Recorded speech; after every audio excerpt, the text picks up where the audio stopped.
I never thought I'd be telling you about a place where your body could literally melt from the inside out, but here we are. Charles Monnet walked into a cave in 1980 and 7 days later. His face was sagging off his skull like melted wax. His organs had turned to liquid soup, and the doctors watching him die had no idea they were witnessing the birth of humanity's next nightmare. But that wasn't even the strangest part about what happened in the highlands of East Africa. Picture this. You're standing at the base of an ancient volcano called Mount Elgon, right there on the border between Kenya and Uganda. The air is thick with that sweet, earthy smell of tropical rain, and you can hear the distant rumble of a waterfall cascading down the mountainside. This is the kind of place that makes you feel small in the best way possible. Green highlands stretching as far as you can see, mist clinging to volcanic peaks that have been sleeping for millennia. It's peaceful, almost magical. The kind of place where you'd want to propose to someone or just sit quietly and think about life. But hidden behind that waterfall, tucked into the belly of the mountain like some ancient secret, there's an opening. Not just any opening. This is Kitum Cave, and locals have been whispering about it for generations. Now, you might think you know cave dangers. Maybe you've heard about tight squeezes, underground rivers, or getting lost in the dark. But this cave doesn't need any of that to kill you. It's got something far more insidious, something that will hunt you down even after you've left its darkness behind. See, Kitum wasn't carved by water or wind like most caves. For centuries, maybe even thousands of years, massive savanna elephants have been trudging into this pitch-black underground cathedral every single night. Can you imagine that?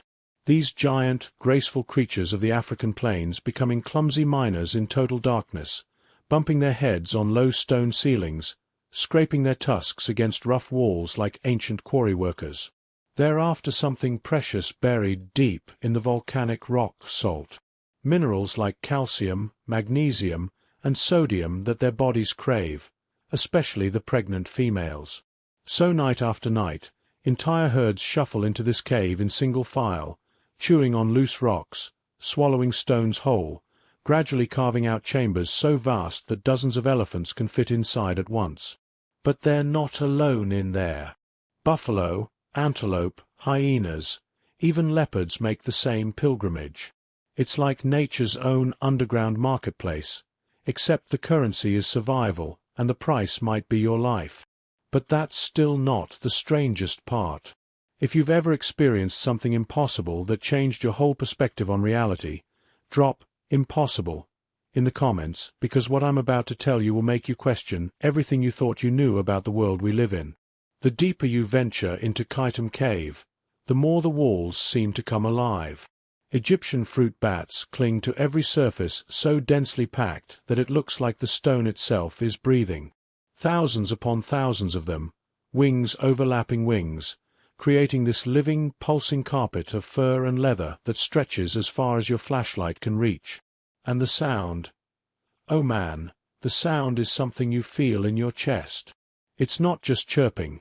It's like radio static mixed with whispers, echoing off the curved walls until it becomes this overwhelming symphony of the night. Beneath all those bats, the cave floor tells a different story. It's slick with guano. That's bat droppings for those who don't know, but this isn't just any ordinary cave fertilizer. Near the entrance, it's this sickly greenish sludge from the fruit bats, glistening wet and reeking of fermented fruit.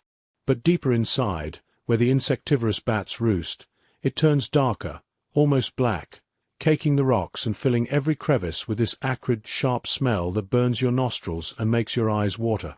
For the animals, this is all just part of their nightly routine. But for humans who don't know what they're breathing in, well, that's where the real horror begins. Because suspended in all that guano dust, invisible to the naked eye, microscopic predators are waiting. Viruses that make Ebola look tame, pathogens that can literally dissolve your body from within while you're still conscious enough to feel it happening. There's a crevasse deep in the cave where young elephants sometimes fall and never come out. Their bones lie scattered at the bottom like some prehistoric graveyard. But that's nothing compared to what happened to Charles Monnet on that fateful day in 1980. Whatever he touched, whatever he breathed in during his exploration, he brought something out with him that would change virology forever. And if you think that sounds terrifying, wait until you hear what it did to him. 7 days after his visit, exactly 7 days, Charles woke up with what felt like the flu. Headaches, muscle aches, nothing too alarming at first. But then came the fever, climbing higher and higher until he was burning up from the inside. The vomiting started next, violent and relentless, followed by bleeding that seemed to come from everywhere at once. His gums, his eyes, even his skin began to weep blood as his body's clotting system completely failed. Doctors in Nairobi fought desperately to save him, but whatever was destroying Charles from within was unlike anything they'd ever seen. His organs weren't just failing, they were liquefying. His connective tissues were breaking down so rapidly that his face literally began to sag from his skull like melted wax. Imagine watching someone you're trying to help just start to dissolve before your eyes, their body betraying them in the most grotesque way imaginable. When Charles finally crashed, Dr. Shem Musok tried to resuscitate him. But as the doctor worked frantically to bring him back, Charles vomited one last time, projecting a fine mist of infected fluid directly into the air. Dr. Musok inhaled it without even realizing what had just happened, and that single breath sealed his fate too. Charles died that day, but his nightmare was just beginning to spread. More than a week later, Dr. Musok began showing the same symptoms.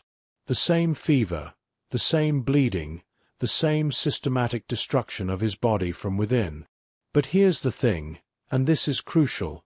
Dr. Musok survived, and from his blood, scientists were able to isolate something that would haunt virologists for decades to come.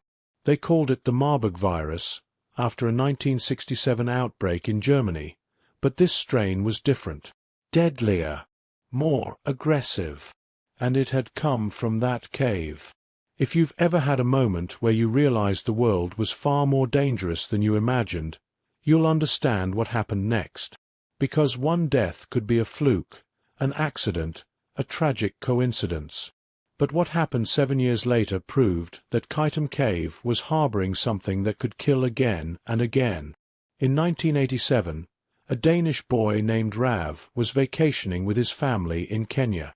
Just like Charles, he visited Kitum Cave. Just like Charles, he became violently ill 3 days later, and despite nearly 2 weeks of intensive medical care, he died in agony as the virus liquefied his internal organs. His strain was genetically distinct enough that scientists named it after him, the Rav virus, a memorial written in DNA to a child who died from breathing the wrong air at the wrong time. 2 deaths, years apart, both traced back to the same cave. That was enough to trigger alarm bells in the scientific community and catch the attention of some very serious people. The U.S. Army Medical Research Institute of Infectious Diseases realized that if something in that cave could kill so quickly and jump from animals to humans without warning, it wasn't just a medical curiosity. It was a potential weapon of mass destruction. So in the late 1980s, they sent a team into Kitum Cave. Picture this: scientists in full hazmat suits, breathing through military-grade respirators, entering this cathedral of death armed with traps, sample containers, and the grim determination to find whatever was killing people before it killed again. They trapped fruit bats, insectivorous bats, rodents, ticks, birds, every living thing they could catch. They swabbed surfaces, collected guano samples, took environmental readings. But here's the thing that still gives me chills. They found nothing. The virus had vanished, or was hiding so well that even military-grade detection couldn't find it. After weeks of investigation, they packed up and left, no closer to answers than when they arrived. The cave had kept its deadly secret. For 20 years, Kitum Cave sat quiet, like a loaded gun with the safety off. Tourists visited, school groups took photos, adventurous travelers stepped into that darkness with nothing but headlamps and local guides, completely unaware they were walking into what could be ground zero for the next pandemic. But the virus was still there, still waiting, still breeding in the darkness. Then in 2007, miners in Uganda and Gabon started falling ill with hemorrhagic fever. New expeditions launched into African mines harboring Egyptian fruit bat colonies, the same species roosting by the thousands in Kitum Cave. This time, scientists found what they were looking for: live Marburg virus, confirmed carriers, thousands of potential hosts hanging from cave ceilings across Africa. Armed with better technology, researchers returned to Mount Elgon. They captured and tested bats from Kitum Cave again, and this time, finally, they found it. The virus didn't spread through the air like a cold or flu, but it could be inhaled in another terrifying form. All that bat guano coating the cave walls, when disturbed, kicks up dust clouds filled with viral particles. You don't need to be bitten. You just need to breathe in the wrong place at the wrong time, exactly like Charles and Rav had done. But here's what makes this even more terrifying. Marburg isn't just deadly, it's designed to spread. It belongs to the same nightmare family as Ebola, and according to the World Health Organization, it can kill up to 88% of those it infects. After infection, you have anywhere from 2 days to 3 weeks before symptoms appear, and at first, it feels like a common virus. High fever, chills, headaches, body aches, nothing that would make you run to a hospital immediately. But that resemblance to normal illness ends quickly and brutally. Within days, the virus launches a systematic attack on your body that's almost too horrible to describe. It ravages your gastrointestinal tract, causing severe diarrhea, vomiting, and cramping that leaves you doubled over in agony. Then it moves to your vascular system, and this is where the real horror begins. Your blood vessels start breaking down from the inside. Your body's ability to clot fails completely.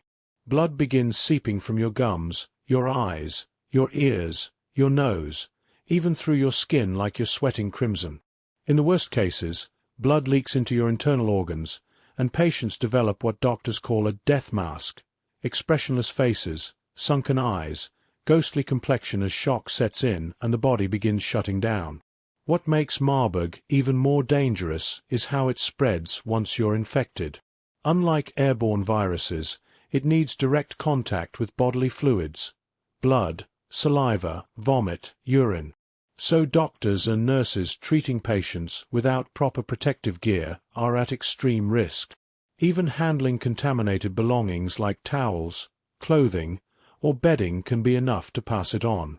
It's not as infectious as something airborne, but in the right conditions, say, a crowded urban area where it goes undiagnosed for even a few days, the consequences could be catastrophic.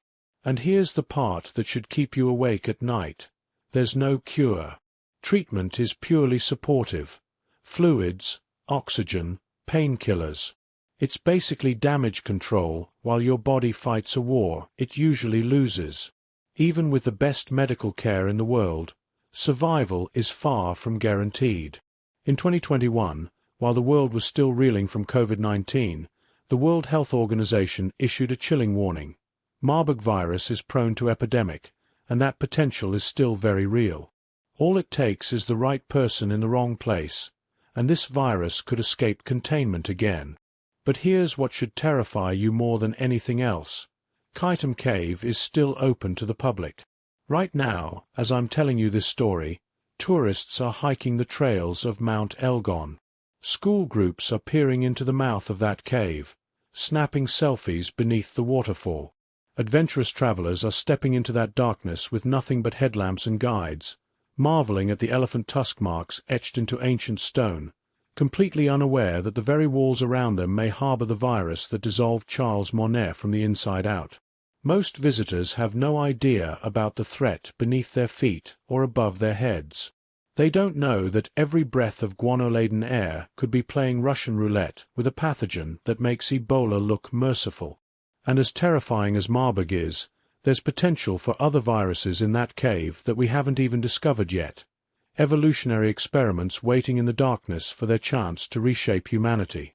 Yet despite all of this, despite the documented deaths and military investigations and scientific warnings, Kitum Cave remains the crown jewel of Mount Elgon National Park. Its strange, deadly beauty continues to pull people in like some kind of biological Venus flytrap. There's something almost magnetic about places that can kill you. Maybe it's human nature, or maybe it's the cave itself, calling to us through evolutionary programming we don't fully understand.